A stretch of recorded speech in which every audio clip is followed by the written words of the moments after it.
전 세계를 경악시켰던 제이 커틀러의 거대한 상체, 제군들 모두 본 적 있을 거라 생각한다. 이 커틀러가 가장 즐겨했던 어깨 운동 중 하나는 바로 덤벨 숄더 프레스라고 한다. 운동에 정답이 없다고는 하지만 어깨 운동에 있어서는 사실상 거의 정답이라고 생각해도 좋은 운동이 바로 이 덤숄프다. 정말 믿어라. 자, 오늘은 이 덤벨 숄더 프레스를 앉아서 하는 게 좋은지, 서서 하는 게 좋은지, 혹은 바벨 숄더 프레스와 비교해서 별로인 건 아닌지, 그리고 정확히 어느 부위를 타겟으로 해야 하는지, 자주 하는 실수와 올바른 자세에 대해서까지 빠르고 간단하게 알아보도록 하겠다. 덤벨 숄더 프레스는 어깨 운동이라고 두루뭉술하게 생각하는 사람들이 많지만 엄밀히 말하면 전면과 측면 삼각근 운동이라고 말하는 쪽이 정확하다. 측면 삼각근의 개입률이 가장 높고 그 다음은 전면, 마지막으로 후면 삼각근의 개입은 현저히 낮다. 실제 연구 결과니까 의심하지 않아도 좋다. 이 숄더 프레스는 서서 하는지 앉아서 하는지, 바벨로 하는지 덤벨로 하는지에 따라 활성도가 일부 다르게 나타나는데, 실제 한 연구에 따르면 전면 삼각근의 경우 보통 앉아서 하는 시티드 덤벨 숄더 프레스가 가장 높은 활성화율을 보였고, 측면 삼각근의 경우만 서서 하는 덤벨 숄더 프레스가 가장 높은 활성화율을 보였다. 그리고 자세에 구분 없이 바벨 숄더 프레스가 덤벨로 하는 것보다 전면 삼각근의 개입도가 더 높았다. 벤치 각도는 어떻게 설정하는 게 좋을지 같이 살펴보자. 덤벨 숄더 프레스의 각도는 보통 45도 이상이 적합하다고 보여지는데, 사진에서 보는 바와 같이 전면 삼각근의 경우 30도만 넘어가도 상당한 활성화율을 보였고, 70도 이상으로 벤치를 올리는 경우 측면 삼각근이 활성화되는 모습을 보였다. 그렇다면 최대치인 90도로 맞춰두고 덤벨 숄더 프레스를 하는 건 어떨 것 같나? 각을 최대로 높였으니 어깨에 걸리는 부하가 더 커져서 효율적으로 운동할 수 있을 거라는 생각이 든다. 그러나 수치에 근거하면 우리가 취해야 할 행동은 조금 달라진다. 자료를 하나 보고 가자고. 이 사진은 어깨 외회전 가동성을 나타낸 건데, 남녀 모두 평균값이 90도가 넘지 않음을 알 수 있다.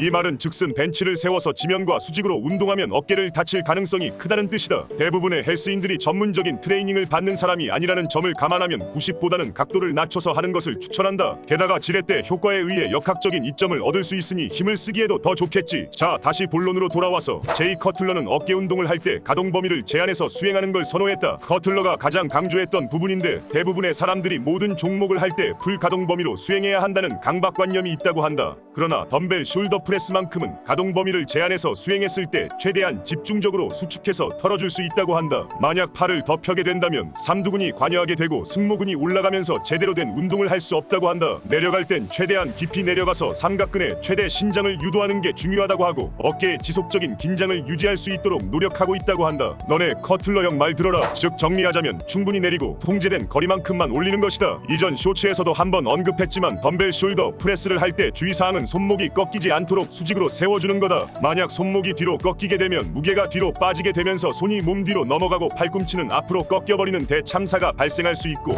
덤벨 숄더 프레스를 할 때 무게를 중력의 반대 방향인 위로 올릴 수 있도록 팔꿈치를 정확하게 수직으로 세우고 수행해야 한다는 점이다. 이런 점들을 무시하고 덤벨 숄더 프레스를 했을 땐 필시 팔꿈치에 부상을 입을 확률이 굉장히 커진다. 덤벨 숄더 프레스는 앞서 제이 커틀러도 말했지만 가동 범위의 제한이 핵심이었다. 세트 후반부로 갈수록 어깨에 힘이 떨어져 실패 지점에 금방 도달하게 될 텐데, 이때는 가동 범위를 더 줄여 측면 삼각근을 최대한 쥐어 짜주는 게 좋다. 실제 여러 프로 보디빌더들도 실패 지점에 가까워지면서부터는 억지로 가동 범위를 유지하려 하지 않고 점차 줄여나가면서 삼각근에 최대한의 자극을 때려 넣으려고 노력한다. 덤벨 숄더 프레스는 내 생각보다 고중량을 칠 수 있는 운동이다. 왜냐하면 삼각근을 꽤 넓은 범위로 사용하기 때문이지. 그렇기에 단순히 사이드 레터럴 레이즈나 덤벨 프론트 레이즈와 같은 운동과 다르게 어깨의 벌크 자체를 키워 대포알 혹은 코코넛 형태를 만들기에 유리하다고 여겨지는 것이다. 물론 자세가 안정화되기 전까지 무리한 고중량은 부상의 위험을 일으킬 수 있기에 지양해야 하지만, 자세가 익숙해지고 실패 지점에서 탈출하는 연습이 된다면 적극적인 중량 상승을 노려볼 만한 종목이기도 하다. 덤벨 숄더 프레스는 어깨 운동의 메인 종목으로 설정해둬도 좋다. 팔꿈치와 어깨 관절을 동시에 사용하는 다중관절 운동이기 때문에 고중량을 치기도 좋고, 중량을 상체로 받쳐주어야 하기 때문에 코어 근육과 주변 협응근도 많이 개입되기 때문이다. 그러나 덤벨 숄더 프레스만 메인 종목으로 가져가는 경우 전면 삼각근에 소홀해질 수 있다는 단점도 있는데, 이런 경우 밀리터리 프레스나 스미스 머신 숄더 프레스와 교체해가며 해주거나 프론트 레이즈와 같은 운동을 추가로 섞어주면 전면, 측면, 후면 어깨를 균형 있게 입체가 믿게 기르는 데 큰 도움을 받으실 수 있다. 어깨 근육도 마찬가지로 근육을 빠르게 크고 거대하게 만들기 위해선 충분한 양의 단백질 섭취가 필수적이다. 실제 하루 권장 섭취량인 체중당 2g 이상을 먹었던 실험군과 1g 내외만 먹었던 대조군을 비교해봤을 때 근전도 검사에서 근육의 부피가 최대 32% 차이가 나기도 했었으니까, 하루 단백질 섭취량을 간편하게 충족해줄 수 있는 방법으로 프로틴 섭취를 항상 추천해오곤 했는데, 이번에 교관이 팀메이트로 활동하고 있는 마이프로틴이 20주년을 맞이해 이벤트를 진행하게 되었다고 한다. 3월 20일 오후 8시부터 25일 오후 8시까지 고정 댓글란 링크로 접속한 상태에서 주문서에서 HMAD 할인 코드 입력 시 기본 최대 70%에 더해 최대 42% 추가 할인이 적용이 된다. 그리고 아직 회원이 아니라면 댓글에 있는 VIP 가입 코드로 가입하면 증정품까지 뿌려준다. 교관이 추천하는 제품은 역시나 임팩트 웨이 프로틴과 임팩트 웨이 아이솔레이트다. 그 중에서 초코맛이 역시 근본이고 진리인 것 같은데 할인할 때 사시면 싸니까 자세한 내용은 더보기나 고정 댓글 확인 부탁한다.